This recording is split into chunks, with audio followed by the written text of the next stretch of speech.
সোজা হয়ে বসুন, চোখ বন্ধ করে। I will read it out and you will repeat it.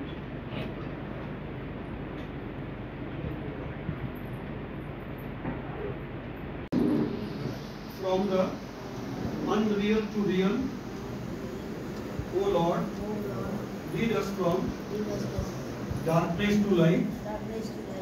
O Lord, lead us from death to immortality. Peace, peace, peace unto all. বইটা যে স্ট্যান্ডা সেটা 7 পাতার মধ্যে পড়া যায়, 7 পাতার বই বলতে পারেন। only 7 pages, 196 স্ট্যান্ডা, 2 লাইন করে 196 লাইনস, প্রায় 400 লাইন। 400 লাইন মানে 7 পাতার মধ্যে চলে আসতে পারে। তো লাইনগুলো সব ছোট ছোট লাইন, 2 লাইন থেকে 1 লাইনে নিয়ে আসা যায়, তাহলে 200 লাইন। খুব ক্যাপসুল ফর্মে দেওয়া হয়েছে প্রত্যেকটা জিনিস। পতঞ্জলি যোগ দর্শনে একটাও ওয়ার্ড রিপিট নয়, একটাও ওয়ার্ড বাজে নয়, প্রত্যেকটা ওয়ার্ডের প্লেসমেন্ট খুব ভেবে চিন্তে করা হয়েছে। আগে যখন যোগের কথা বলা হতো, আজ থেকে ধরুন 60-70 বছর আগে পর্যন্ত, যোগ বলতে যেটা বলা হতো সেটা হচ্ছে যারা ঋষি মুনিরা যোগ প্র্যাকটিস করতেন, সেখানে কিন্তু আসন ছিল না। যোগ মানে একটা ধ্যানের পদ্ধতি, নিজেকে ডেভেলপ করার জন্য, মেন্টালি ডেভেলপ করার জন্য যোগ আবিষ্কার হয়েছিল। পরবর্তীকালে দেখা গেল এই যোগটা মধ্যে আসনটাই ইম্পর্টেন্ট হয়ে গেল। বিভিন্ন যে আমরা পোস্টার গুলো করি, ভঙ্গিমাগুলো করি, এবং একটা এমন পর্যায়ে চলে গেল যেন জিমনাস্টিক হচ্ছে। এটা আসনটাকে জিমনাস্টিক পর্যায়ে নিয়ে গেল, কিন্তু সেটা যোগ আসল যোগ নয়। যোগ হচ্ছে একটা ফিলোসফি, একটা লাইফ ডেভেলপ করার প্র্যাকটিস, এবং তার 8টা স্টেজ আছে। There are 8 steps, 1 by 1. পুরো স্টেপ 3 নম্বর আগে 1 নম্বর পরে করা যাবে না, পর স্টেপগুলো ফলো করতে হবে। তবে যোগের যে লাস্ট স্টেজ হচ্ছে সমাধি। যোগ প্র্যাকটিস করার উদ্দেশ্য ছিল সমাধি কিংবা মুক্তি, মোক্ষ প্রাপ্ত করা, লিবারেশন, রিয়েলাইজেশন, এনলাইটেনমেন্ট, যে নামই বলুন না কেন, এটা ছিল যোগের লক্ষ্য। এখন যোগের লক্ষ্য হচ্ছে শরীরটাকে ভালো রাখা আসনের মাধ্যমে, মনটাকে ভালো রাখা প্রাণায়ামের মাধ্যমে। আসলে একটা এসেন্সিয়াল জিনিস, নো ডাউট। আমরা বলি যে पैसा भगवान नहीं है, लेकिन भगवान से कम भी नहीं है। পয়সা হয়তো গড নয়, কিন্তু গডের থেকে কমও নয়। পয়সা ছাড়া এক পা এগোনো যায় না, নো ডাউট। রোজগার করাটাও ততটাই জরুরি যতটা আধ্যাত্ম নিয়ে চর্চা করা। এবং গীতাতেও বলা আছে কর্মযোগের মধ্যে যে কর্ম করতে হবে। যতই আপনি ভগবত চর্চা করুন, কর্ম করতে হবে, রোজগার করতে হবে, সংসার চালাতে হবে, তার দায়িত্বগুলো নির্বাহন করতেই হবে, তবে সৎ পথ। এবং এমন পথে যে পথে লোকের উপকার হয়। লোকের উপকার বিনা পয়সায় যে করতে হবে তার কোনো মানে নেই। একটা সবজিওয়ালা আমাদের পাড়ায় সবজি বিক্রি করে, সেও কিন্তু আমাদের উপর উপকার করছে। যদি সেই সবজিওয়ালা না বসতো, আপনাকে শিয়ালদা কিংবা বড় বড় মার্কেটে গিয়ে বাজার করতে হতো, তখন আমরা বুঝতাম যে কতটা ডিফিকাল্টি। তারা যে আমাদের ঘরের কাছে নিয়ে এসে পৌঁছে দিচ্ছে, হয়তো তারাও তো লাভ করবে। হয়তো আমাদের মনে হয় যে তারা 5 টাকা বেশি নিচ্ছে, 10 টাকা বেশি নিচ্ছে, কিন্তু তাদেরও তো সংসার আছে। কিন্তু যদি তারা না বসতো, তাহলে কি আপনি সেই 5 টাকা 10 টাকা এক্সট্রা যেটা দিচ্ছেন, তার বিনিময়ে যে ফ্যাসিলিটিগুলো পাচ্ছেন সে তো পেতেন না। সেও উপকার করছে আমাদের উপরে। প্রত্যেক businessman is doing service to the society. আমাদের ভুল ধারণা যে বিজনেসম্যানরা লাভ করার জন্য ব্যবসা করে। ঠিক আছে, লাভ করার জন্য করে ঠিকই, আপনি সবাই তো লাভ করার জন্যই করছে। যারা চাকরি করে তারা কি লাভের জন্য করছে না? সংসার তো প্রত্যেকেই চালাতে হবে। এই লাভের পরিমাণটা যেন অতিরিক্ত না হয়, যদি করে তাহলে বিজনেসটা খারাপ।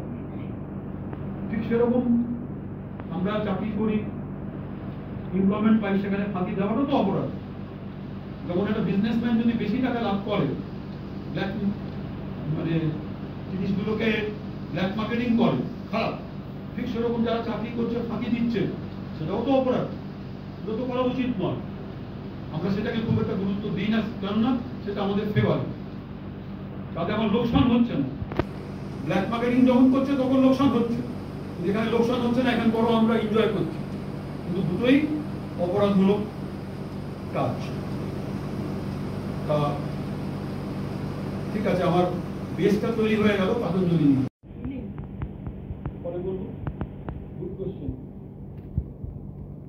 What is the meaning of healing and what is the difference between healing and treatment?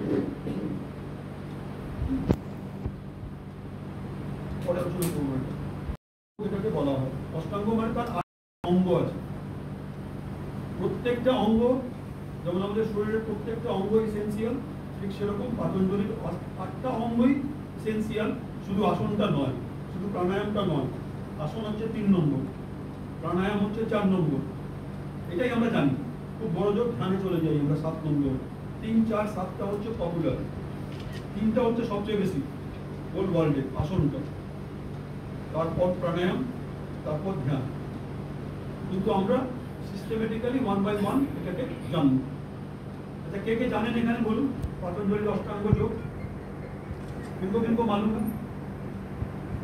আমি ডাকবো না বলতে, বলুন যে জানেন। ডাকবো না, অসুবিধা নেই, জানেন। ডাকবো না, পারমিশন দিচ্ছি। আমি যেহেতু বললাম যে ডাকবো না, এবার যদি ডাকি তাহলে পারমিশন দিয়ে সোজা বলবো না যে চলে আসুন বলুন। আর কে কে জানেন? আপনি জানেন, আপনিও জানেন, হ্যাঁ ঠিক আছে। তাহলে যারা জানেন তারা কান বন্ধ রাখবেন।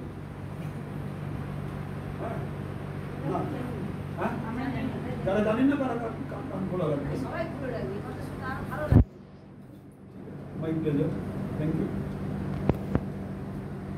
প্রথম হচ্ছে যম। প্রথম নিয়মটাকে বলা হচ্ছে যম। যম মানে হচ্ছে কতগুলো মোরাল ডিসিপ্লিন পালন করতে হবে। যোগ শেখার আগে, আগের আজ থেকে যখন ঋষি মুনিদের কাছে ছেড়ে দেওয়া হতো ছেলে মেয়েদের যোগ শেখার জন্য কিংবা পড়াশোনা করার জন্য, তাদের প্রথম ক্লাসটাই হতো যোগ। মোরাল ডিসিপ্লিন কিছু মেনটেন করতে হবে।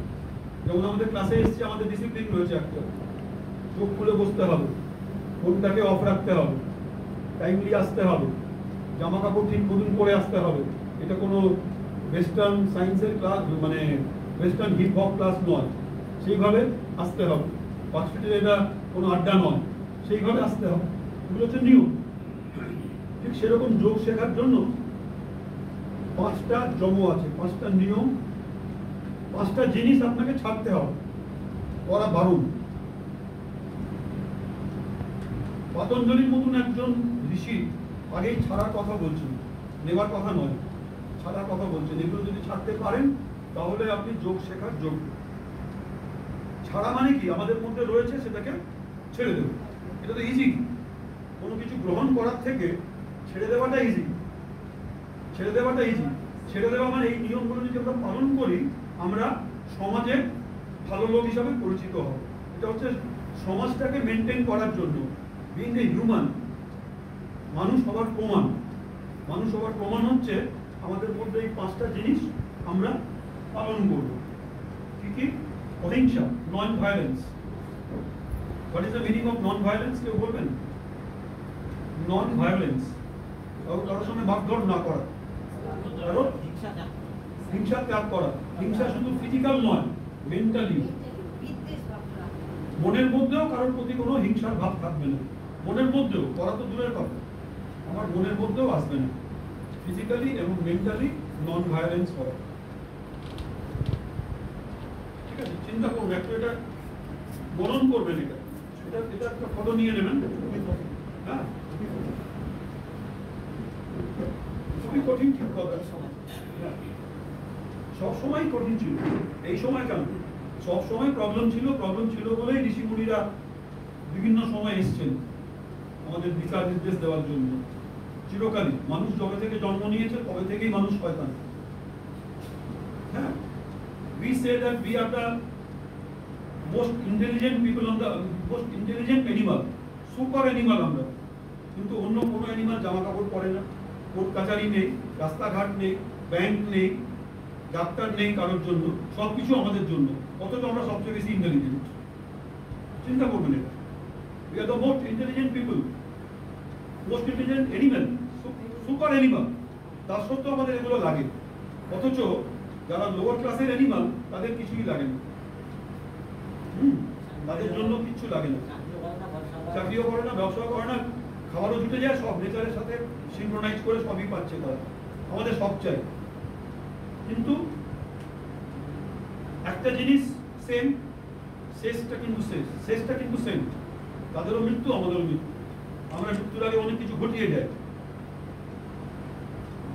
এটা একটা আলাদা ফিলোসফি, অন্য একদিন আলোচনা করবো কেন আমাদের এই রিকোয়ারমেন্টটা এসছে, ওয়াই।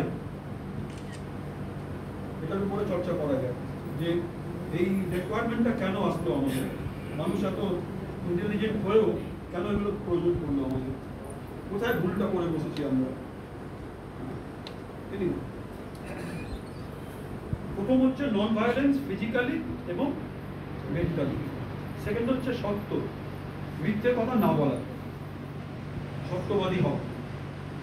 সত্যবাদী হওয়া মানে আমাদের মিথ্যে কথা বলাটা ছাড়তে হবে, অহিংসা ছাড়তে হবে, মিথ্যে কথা বলাটা ছাড়তে হবে। নন স্টিলিং, অস্তেয়, চুরি করা ছাড়তে হবে। বডি চুরি করা, চুরি করने का मतलब क्या हुआ? চুরি দুভাবে হয়, চুরি দু প্রকার হয়। একটা হচ্ছে যেটা আমরা জানি চুরি করা, আর একটা হচ্ছে ভদ্রভাবে চুরি করা। আমি এমনি সৎপুরুষ, चोर नोई। 10 रुपए का नोट यहाँ पर गिर गया, हम सबको चिल्ला के बोलेंगे 10 টাকা কার আছে, 10 টাকা কার আছে, কার আছে, কার আছে। Because I want to prove myself as a true person, honest person. আমার লেভেলটা ছিল ওই লেভেলটা। এখন যদি দেখি একটা হীরের হার পড়ে আছে, আমি শুধু দেখে যাবো যে কেউ দেখছে না তো, তখন নিয়ে এটা চুপচাপ চলে যাবো। মানে আমার লেভেলটা ওই লেভেল অবধি আমি সত্য ছিলাম, আমি অ্যাবসলিউট অনেস্ট নই, লেভেলটা আমার রয়েছে। যেই আমি দেখলাম আমার ক্ষমতার উপরে জিনিস পাচ্ছি আমি, তখন চুরি করা যায়। চুরি করার মনে আসলো, ওটাও কিন্তু চুরি করা। যে চুরি করা মানে হচ্ছে যে জিনিসটা আমার নয়, তার উপরে আমার কোনো অধিকার নেই, সেটা হচ্ছে চুরি না করা। আমার অধিকার নয় অথচ আমি সেটা নিয়ে নিলাম, সেটা হচ্ছে চুরি করা। সেটা যেভাবেই হোক, যে লেভেলেই হোক, ঠিক আছে, চুরি না করা। নেক্সট হচ্ছে ব্রহ্মচর্য পালন করা, সেলিবেসি। ব্রহ্মচর্যের মানেটা কি হচ্ছে? আমরা খুব ভুল বুঝি এটা। ব্রহ্মচর্যের মানে আমরা বলি যে মানে সেক্স না করা, তা নয়। কিন্তু ব্রহ্ম মিন্স ভগবত চর্চা, ভগবত চর্চার মধ্যে থাকা। হ্যাঁ, আল্লাহ বলিয়ে, গড বলিয়ে, ঈশ্বর বলিয়ে, যাই বলুন না কেন, ব্রহ্ম মানে হচ্ছে সুপ্রিম পাওয়ার, তার চর্চা করা, তাকে স্মরণে রাখা, তার প্রতি ডিভোশন রাখা। ঠিক আছে, আমরা ভুল বুঝি এটা। ব্রহ্মচর্য মানে একটা মিনিংটা আলাদা নিয়ে নিই আমরা। ব্রহ্মচর্য মানে হচ্ছে নিজেকে পিওরিটিতে রাখা, নিজেকে পিওর রাখা। তার মধ্যে এখন ধরুন হাজবেন্ড ওয়াইফ, তার মধ্যে রিলেশন থাকবে, তার বাইরে যেন না হয়। তার বাইরে হলে সেটা ব্রহ্মচর্যের বাইরে হয়ে গেল। ব্রহ্মচর্য মানে একেবারে সে বিয়েটা করবে না, মানে আজীবন একা থাকবে, তা নয়। কিন্তু ব্রহ্মচর্য মিনিং হচ্ছে ব্রহ্মের মধ্যে চর্চা করা, ব্রহ্মচারণ, চরণ করা, তার মধ্যে ঘোরাফেরা করা ব্রহ্ম যুক্তিতে, এটা হচ্ছে ব্রহ্মচর্য। তারপর হচ্ছে অপরিগ্রহ। অপরিগ্রহ মানে নন গ্রিড। গ্রিড মানে বাংলাকে বলবেন লোভ, লোভ না রাখা। লোভ আর চুরির মধ্যে তফাৎটা কি? আগে লোভটা আসে, তারপর চুরি করি। চুরির একটা আগের স্টেজটা হচ্ছে লোভ। লোভ মানে লোভ দুরকম আছে। একটা হচ্ছে প্রয়োজন হিসাবে লোভ, দরকার এটা আমার, ছেলে একটা ভালো এক জায়গায় অ্যাডমিশন হবে, এটা আমার লোভ। এটা কিন্তু লোভ নয়, এটা আমার ইচ্ছে, এবং ইচ্ছেটা সৎ ইচ্ছে, আমি ভালোর জন্য চাইছি। আর একটা গ্রিড হচ্ছে অতিরিক্ত পরিমাণে পয়সা কড়ি হোক কিংবা যে কোনো জিনিস স্টোর করে রাখা, অতিরিক্ত পরিমাণে, যেটা হয়তো অন্য কাউকে দিলে সে কাজে লাগবে। আমার বাড়িতে আমার ওয়ার্ডরোবে প্রত্যেকেরই আছে, এটা প্রত্যেকেই বলবেন 50টা শাড়ি কিংবা জামা কাপড় রয়েছে, পরা হয় কিন্তু 5টা কি 7টা রেগুলার। তারপর দেখা যাচ্ছে যে একদিন পরলাম, সেটা আবার 5 বছর পর কোনো বিশেষ অনুষ্ঠানে পরা হলো, তারপর দেখা গেল যে ওটা কোনো কাজেই লাগলো না, পরে পরে নষ্ট হয়ে গেল। এটা হচ্ছে অতিরিক্ত স্টোর করা, কাজে লাগছে না অথচ আমি সেটাকে স্টোর করে রাখবো, এটাও কিন্তু লোভ। লোভ পেয়েছি, ছাড়বো না। নতুন দুটো জামা নিয়ে এসেছি, এখন একটা বিদেশে চলন চলেছে, দুটো জামা আনলে আমি দুটো জামাকে আগে রিজেক্ট করবো, এটা দান দিয়ে দেবো, ফেলে দেবো, বার করে দেবো, তবে দুটো জামা আনবো। জুতো কেনার আগে পুরোনো জুতোটা আমি কিন্তু দান দিয়ে দেবো, ওটা সরিয়ে দেবো, ওর সঙ্গে মায়াটা রাখবো না। বুঝতে পেরেছেন? এইভাবে গ্রিডটাকে সরাতে হয়, যে নতুন দুটো জামা নিয়ে এসেছি বলে আগের জামাটাকেও রেখে দিলাম, কখনো কখনো করবো তা নয়, ওটাকে ব্যালেন্স করে চলতে হবে, ওটা কাউকে দিয়ে দিন। বলা সহজ, তাই না?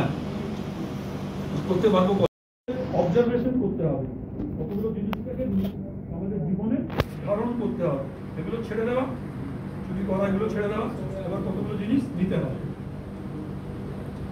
প্রথম হচ্ছে কি, শৌচ, নিজেকে পরিষ্কার রাখা। পরিষ্কার হওয়া সেই শারীরিক এবং মানসিকভাবে, কারো সম্বন্ধে কোনো দুর্ভাবনা থাকবে না, এবং শরীরটাকে পরিষ্কার রাখবো আমরা, যোগ শেখা রাখবো। সেকেন্ড হচ্ছে সন্তোষ। সন্তোষ মানে কন্টেনমেন্ট, মানে কি বলবো বাংলা, সন্তুষ্টি রাখা। হ্যাঁ, তার মানে এই নয় যে আমি কিছু করবো না, বড় কিছু করবো না, আমি যা পেয়েছি তাতে সন্তুষ্ট, আর কোনো কাজ করবো না তা নয়।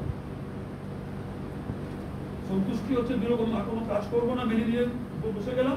আর একটা হচ্ছে যা পেয়েছি, I will show my gratitude, যে আমি যা পেয়েছি তাতে আমার সংসার চলে যাচ্ছে, কিন্তু আমাকে আরো বিশেষ কিছু করতে হবে, যাতে আমি অন্য লোকের জন্য যদি কিছু করতে পারি।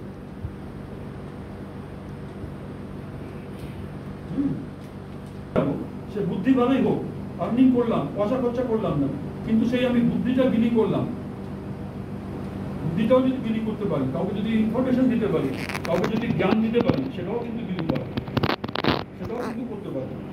সেই সন্তুষ্টির সাথে সাথে আমার জীবনের যে উদ্দেশ্য তার দিকে এগিয়ে যাব। নেক্সট হচ্ছে তপস।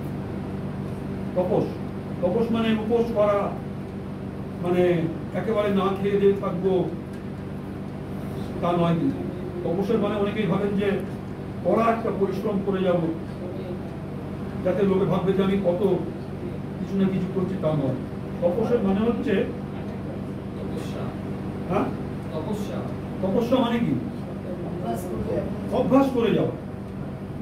আমার শরীরে ইচ্ছে করছে না কোনো কিছু করার, তার সত্ত্বেও কিন্তু আমি অভ্যাসটা ছাড়বো না, অভ্যাসটা করে যাবো, সেখানে কোনো বাদ দেবো না। শরীরে রোগ বিরোগ হয়েছে সেটা অন্য কথা, কিন্তু মুড করছে না, তার জন্য আমি কাজ করবো না তা নয়। তপ করে যাওয়া মানে নিজের কর্মটা করে যাওয়া। তপ হচ্ছে কর্ম, কর্মের মধ্যে কোনো রকম ফাঁকি দেবো না, এটা তপস্যা। তপ করে যাওয়া, কর্মটা সঠিকভাবে নিজের পুরো জিনিস, নিজের পুরো যে এনার্জিটাকে দিয়ে, এই নয় যে আমি অফিসে এসেছি 50% আমি অন্য জায়গায় রয়েছি, কিংবা যে কোনো কাজ করছি সেই কাজে হাফ হার্টেডলি করছি তা নয়, ফুল হার্টেডলি করাই হচ্ছে তপ। আমরা কিন্তু ভুল বুঝি, তপ মানে দেখবেন যে অন্যরকম মিনিং দেওয়া আছে, তা নয় তপ। তারপর হচ্ছে স্ব-অধ্যায়। স্ব-অধ্যায় মানে পড়াশোনা করা। কি ধরনের বই? ঈশ্বর সংক্রান্ত, নিজের পার্সোনাল ডেভেলপমেন্ট সংক্রান্ত, লিবারেশন সংক্রান্ত সেই বইগুলো নিয়ে চর্চা করা। এটা আবার অনেক রকম করা যায়। স্ব-অধ্যায়, আমি আরেকটা এটা মিনিং দিচ্ছি, স্ব মিন্স নিজে, নিজে নিজে বই পড়া তো নয়, নিজের ব্যাপারে জানা, নিজেকে জানা। স্ব-অধ্যায়, আমি আমার ব্যাপারে জানতে চাইছি, হু এম আই, আমি কে, আমি কেন এসেছি, আমার কি কাজকর্ম হওয়া উচিত, আমি কি সঠিক পথে আছি, এটা নিয়ে চর্চা করা। তার মানে আত্মবিশ্লেষণ করা, নিজেকে নিজে নিয়ে চর্চা করা, এটা স্ব-অধ্যায়। আরেকটা স্ব-অধ্যায় হচ্ছে ভালো বই পড়াশোনা করা। আরেকটা স্ব-অধ্যায়ের মধ্যে পড়ে সৎসঙ্গ, ভালো লোকের সঙ্গে থাকাও কিন্তু স্ব-অধ্যায়। তাতে আমার মানে আমি নিজের ব্যাপারে আরো বেশি নিজেকে ডেভেলপ করতে পারবো। এটা হচ্ছে স্ব-অধ্যায়। 3 রকম করা যায়। বলছেন ঈশ্বর প্রাণিধান। এখানে কিন্তু কোনো ঈশ্বর বলতে যেটা বোঝায় সেটা হচ্ছে গড, ওয়ান।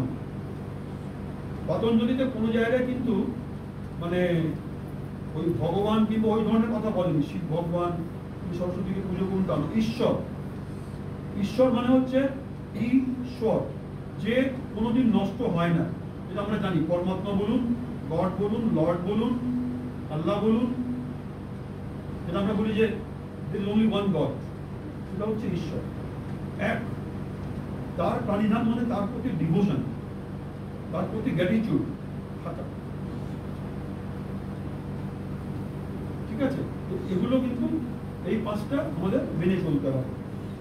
নিজেকে পরিষ্কার রাখা, সন্তুষ্ট থাকা, তপ করে যাওয়া, স্ব-অধ্যায় করা এবং ঈশ্বর প্রাণিধান, ঈশ্বরের প্রতি আমাদের ডিভোশন থাকা। এবার প্র্যাকটিস, এর পরেগুলো সব প্র্যাকটিস। এই দুটো হচ্ছে আপনার থিওরিটিক্যাল। এই দুটো পাস করলে তবে আসন করতে পারবো। আসন মানে কি? Any poster in which you are comfortable and you are energetic, alert. Alert হতে গেলে আমার সিদ্ধাটা সোজা রাখতে হবে। Any posture in which you are feeling comfortable to sit for a long time, whereas you are alert also. ধ্যান করার সময় আমরা alert থাকি, কিন্তু aware থাকি। ঘুমনো হয় না। ঘুমনোর মধ্যে এই মেডিটেশনের মধ্যে তফাৎ আছে। ঘুমটা মেডিটেশন নয়। আমরা alert থেকে রিল্যাক্স করছি, alert থেকেও আমরা ডিট্যাচড রয়েছি, সংসার থেকে detach, with alertness, with full attention. That is ধ্যান। এনিওয়ে, আসন মানে হচ্ছে কমফোর্টেবল পোস্চার, কিন্তু এনার্জেটিক হতে গেলে শিব দ্বারা সোজা রাখতে হবে। এটা একটা যদি মেনে চলেন তাহলে হলো আসন। শিব দ্বারাটাকে সোজা রেখে অনেকক্ষণ বসা। এই জিনিসটার মধ্যে গন্ডগোল করে ফেলেছে আসনের মধ্যে অন্যান্যরা, যেটা পতঞ্জলির নাম নিয়ে আসন শেখাচ্ছে।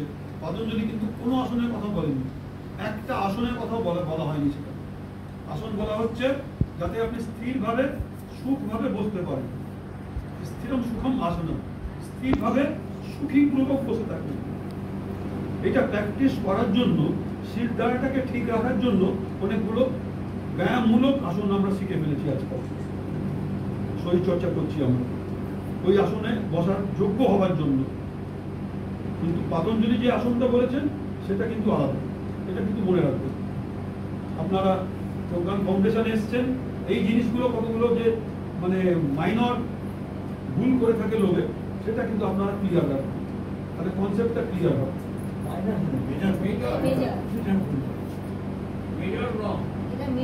মেজর রং তো আপনারা বলবেন। মেজর তো আপনারা যখন প্রকাশে অন্য লোককে বলবেন তখন লোকে অবাক হয়ে যাবে, এত বড় ভুল করছি। তাই তো? বিরাট বড় ভুল এটা পতঞ্জলির নামে আসন শেখানো, তা কিন্তু নয়। এটা হচ্ছে আসন, কমফোর্টেবল পোস্টারে বসা। নেক্সট হচ্ছে প্রাণায়াম। প্রাণায়ামটাকে আবার আমরা ভুল করেছি, আপনারাই বলবেন এখন। প্রাণায়াম মানে ব্রিদিং এক্সারসাইজ, তাই কি না? প্রাণ এবং ব্রিদিং এর মধ্যে কি তফাৎটা বলুন? আগে আলোচনা করা হয়েছিল যারা পুরনো। প্রাণ এবং ব্রিদিং আমরা একই ভাবে, ব্রিদিং মানে প্রাণ, তা নয় কিন্তু। ব্রিদিংটা হচ্ছে একটা প্রসেস, আর প্রাণটা হচ্ছে যে প্রসেসটাকে করাচ্ছে। একজন মৃত এবং জীবিত লোকের মধ্যে তফাৎটা কি? তার ব্রিদিংটা চলছে না, আমরা বলে দিই মরে গেছে, ব্রিদিং চলছে না। কিন্তু কেন চলছে না? মানে তখন সে জীবিত ছিল, তখন তার ব্রিদিং হচ্ছিল, হঠাৎ তার ব্রিদিংটা চলে গেল। তাহলে কি জিনিসটা চলে গেল? প্রাণ। প্রাণটা চলে গেল। প্রাণ হচ্ছে একটা ফোর্স, একটা এনার্জি, যেটা ব্রিদিংটাকে করাচ্ছে। ব্রিদিংটা হচ্ছে একটা প্রকাশ পাচ্ছি, কিন্তু মানে ভেতর দিয়ে কিন্তু প্রাণ এটাকে চালাচ্ছে। প্রাণ না চাইলে কিন্তু ব্রিদিংটা হতো না। প্রাণকে আত্মা বলা যায় না, প্রাণ আত্মা বলা যায় না। আত্মা থেকেও প্রাণ চালাচ্ছে। প্রাণ হচ্ছে অনেক বড় জিনিস, প্রাণ চালাচ্ছে আমাদের। এই প্রাণের চর্চা করা হচ্ছে প্রাণায়াম। প্রাণের চর্চা, প্রাণের চর্চা আমরা ডাইরেক্টলি করতে পারি না। প্রাণের মাধ্যম হচ্ছে ব্রিদিং। প্রাণ যে চলছে কিনা তার ফার্স্ট পরিচয় পাওয়া যায় আমাদের ব্রিদিং। এই জন্য ব্রিদিংটার মাধ্যমে আমরা প্রাণের কাছে পৌঁছই।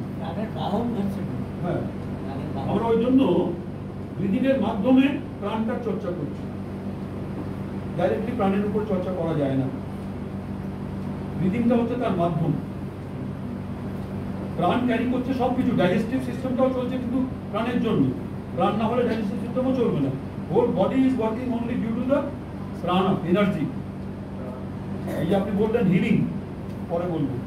এই হিলিং এ এনার্জির রোল আছে, একমাত্র রোল এনার্জি। তো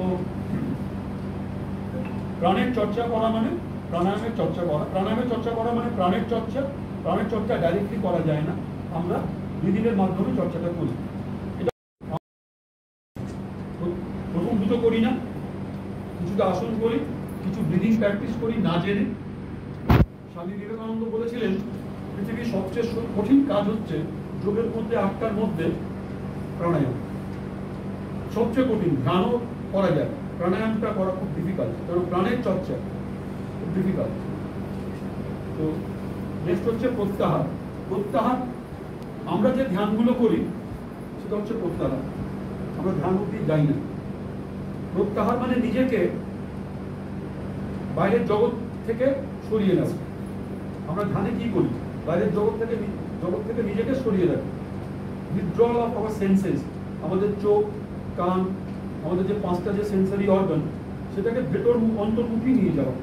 চোখ দেখছে ভেতর দিকে, কান শুনছে ভেতরের আওয়াজ, আমরা যে নাক দিয়ে গন্ধ পাচ্ছি ভেতরের গন্ধ, আমাদের শরীরে সব 5টা অর্গান, আমাদের sensory organ is working inside.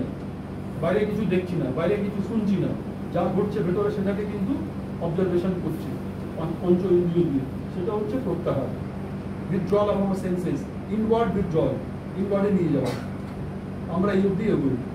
আসলে ধ্যান আমরা যেটা প্র্যাকটিস করি 99% লোক সেটা প্রত্যাহার অবধি করি আমরা। 1% লোক এগিয়ে গিয়ে ধ্যান অবধি যায়। তার মাঝে আরেকটা রয়েছে ধারণ। তাহলে আমরা ভেতর দিকে অন্তর্মুখী হলাম। অন্তর্মুখী হয়ে ধারণ করা, যে কোনো একটা বিষয় বস্তুর উপরে মনটাকে কেন্দ্রিত করা, যেটা আমরা বললাম গতকালও। যে কোনো একটা বিষয়, সেটা ওম হতে পারে, যে কোনো একটা মূর্তি হতে পারে, নিজের কোনো ছবি হতে পারে, বাবা মা ছেলে পুলে, যে কোনো একটা বিষয়বস্তুর উপরে ধ্যান করা। বিষয়বস্তুর উপরে বিষয়বস্তুটাকে ধরে রাখা, ধারণ, ধরে রাখা। যে কোনো একটা বিষয়বস্তুকে ধরে রাখা। সেটা শব্দ হতে পারে, চিত্র হতে পারে, কোনো অ্যাক্টিভিটি হতে পারে, শ্বাস প্রশ্বাসের অ্যাক্টিভিটি হতে পারে, হোয়াটএভার। যে কোনো একটা বিষয়ের উপরে কনসেন্ট্রেশন করাটা হচ্ছে ধারণ, ধরে রাখা। তার উপরে ধরে রাখা, সেটা হচ্ছে কনসেন্ট্রেশন, সেটা হচ্ছে ধারণ। তা আমরা কোনো অবধি যাই, প্রত্যাহার নামে ধারণ। ধ্যানটা হচ্ছে যে জিনিসটার উপরে আমরা ধরে রাখলাম, সেটাকে অনেক বিশেষ, মানে অনেকক্ষণ ধরে ধরে রাখা, আনইন্টারাপ্টেড, কোন সংযোগে অনেকক্ষণ ধরে, আনইন্টারাপ্টেড ধরে রাখা। এটা পতঞ্জলি বইয়ের মধ্যে এক্সাম্পল দেওয়া হয়েছে। ওটা কিভাবে ধরে রাখবেন? একটা শিশি থেকে আরেকটা শিশিতে তেল ঢালছেন, তেলের যে ধারাটা যেটা চলছে, যেমন ধারা থাকে, এলোমেলো থাকে কি, খুব সুন্দরভাবে স্মুথলি দিই এবং কন্টিনিউয়াস চলে যাচ্ছে। ঠিক সেই ধরনের হচ্ছে ধ্যান। আমাদের যে ধারণটা এমন থাকবে যে কন্টিনিউয়াসলি চলে যাচ্ছে স্মুথ ভাবে, মাঝখানে কোনো ইন্টারাপশন হচ্ছে না। আপনি তেল ঢালার সময় তেল ঢালা বন্ধ করলেন, আবার দিলেন, বেশি দিলেন, কম দিলেন করলে কিন্তু তেলটা পড়ে যাবে। তেল যেভাবে ঢালা হয় একটা শিশি থেকে, ঠিক সেরকম হচ্ছে ধ্যান। সেইভাবে ধ্যানটাকে ধরে রাখা, ওই ধারণটাকে ধরে রাখা অনেকক্ষণ ধরে, সেটা হচ্ছে ধ্যান। ধ্যান যদি 2 মিনিট করতে পারেন, মানে কেল্লা ফাতে জিতে গেলে 2 মিনিটও করা যায় না, 10 সেকেন্ডও করা যায় না। মনটা আবার ওই দিন চলে যায়, আবার সেটাকে নিয়ে আসতে হয়। ধ্যানটা খুব কঠিন। আমরা প্রত্যাহার এবং ধারণ অবধি আটকে থাকি। এটা হচ্ছে ধ্যান, তার পরিভাষা দেওয়া হয়েছে ডক্টর দেবের। নেক্সট হচ্ছে সমাধি। যদি আপনি ধ্যানে অনেকক্ষণ বসতে পারেন তাহলে সমাধি স্টেজে যেতে পারেন। সমাধি মানে হচ্ছে ইনলাইটেনমেন্ট, ধ্যান। পঞ্চম জানেন স্বামীজি কি বলেছিলেন? বাঁদর শুধু নয়, তাও নয়, আরো এগিয়ে। বাঁদর যেমন এক জায়গায় বসতে থাকতে পারে না, আমাদের মনও বসতে পারে না। শুধু ওইটুকু দিয়ে কিন্তু উনি আটকান না।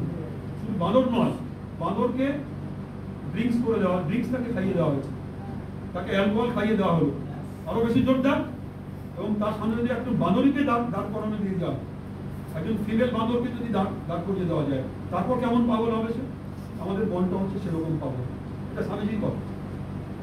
শুধু বাঁদর নয়, মদ খাওয়া বাঁদর, শুধু মদ খাওয়া নয়, তার সামনে একটা বাঁদরই রেখে দেওয়া হয়েছে, একটা ফিমেল বাঁদর রেখে দেওয়া আছে। সে কিরকম ছটফট করবে, ঠিক আমাদের মনটা সেরকম ছটফট করে।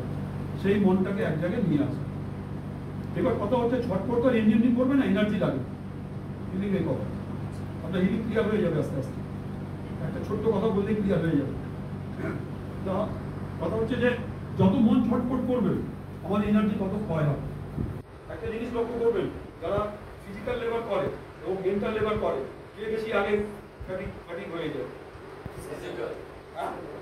ফিজিক্যাল লেবার ফ্যাটিক হয় না, মেন্টাল লেবার যারা করে তাদের ফ্যাটিকটা আসে। তারা মানে একদম পাগলের মতন হয়ে যায়, তারা ফ্রেশ এয়ারে যেতে চাইবে। ফিজিক্যাল লেবার যারা করে তাদের টায়ার্ডনেসটা আসে, তাদের ফ্যাটিকটা আসে না, তাদের ঘুমটা ভালো আসবে, ফ্যাটিকটা আসবে না। ফ্যাটিক হচ্ছে লস অফ এনার্জি, আর টায়ারিং হচ্ছে আপনি অতিরিক্ত কাজ করে ফেলেছেন, এবার আপনার আবার এনার্জিটাকে নিতে হবে। ফ্যাটিকটা অন্য। মাথার যারা কাজ করে তাদের ফ্যাটিকটা বেশি হয়। এই যে আমরা যদি কন্ট্রোল করতে পারি মাথাটাকে, আমাদের এনার্জি কনজারভেশন হবে। এই এনার্জিটাকে আমরা হিলিং এর কাজে লাগাই। হিলিং হচ্ছে conservation of energy, direction of energy into the better way. আমরা এদিক ওদিক এনার্জিটাকে নষ্ট করছি, সেটাকে হিলিং এর দিকে নিয়ে যাওয়া মানে এনার্জিটাকে কনজার্ভ করা। কনজার্ভ করে একটা মেথডের মাধ্যমে সেই এনার্জিটাকে রোগ ঠিক করার জন্য কাজে লাগানো, নিজের যে এনার্জিটাকে বাড়ানো। কিভাবে বাড়াবো? এনার্জির ক্ষয়টাকে আটকাতে হবে। ক্ষয়টা আটকাতে গেলে চোখ বন্ধ করলে আমাদের 80% এনার্জি ক্ষয় বন্ধ হয়ে যায়। কারণ চোখ খোলা থাকলে আমরা অনেক কিছু দেখি, চোখ বন্ধ হলে এনার্জি কনজারভেশন হয়। কান যদি বন্ধ করি এনার্জি কনজারভেশন হবে। থিঙ্কিংটা, এই যে মনে অনেক রকম চর্চা হচ্ছে, যেটা বললাম একদিনে 70,000 থটস আসে আমাদের। এই 70,000টাকে যদি আমরা 5,000-এ নামাতে পারি তাহলে কতটা এনার্জি কনজার্ভ হবে? এই এনার্জি কনজারভেশন হয় বলে আমাদের মনোযোগটা দিলে পড়াশোনাটা ভালো হয়। এদিক ওদিক মনটা যায় না, যেটা নেই সেটা গ্রহণ করতে পারবো। না হলে ওই বিচারটা এদিক ওদিক যাবে, ছড়িয়ে ছিটিয়ে যাবে পড়াটা। যাতে পড়াটা ছড়িয়ে ছিটিয়ে না যায়, এক জায়গায় থাকবে, স্টোর থাকবে। এই জন্য বলা হয় ধ্যানে পড়, ধ্যান দিয়ে পড়, মনোযোগ দিয়ে পড়, এনার্জিটা কনজার্ভ হয়ে যায়। ঠিক আছে, ডাইভার্স হয় না। আর কি জানতে চান ধ্যানে?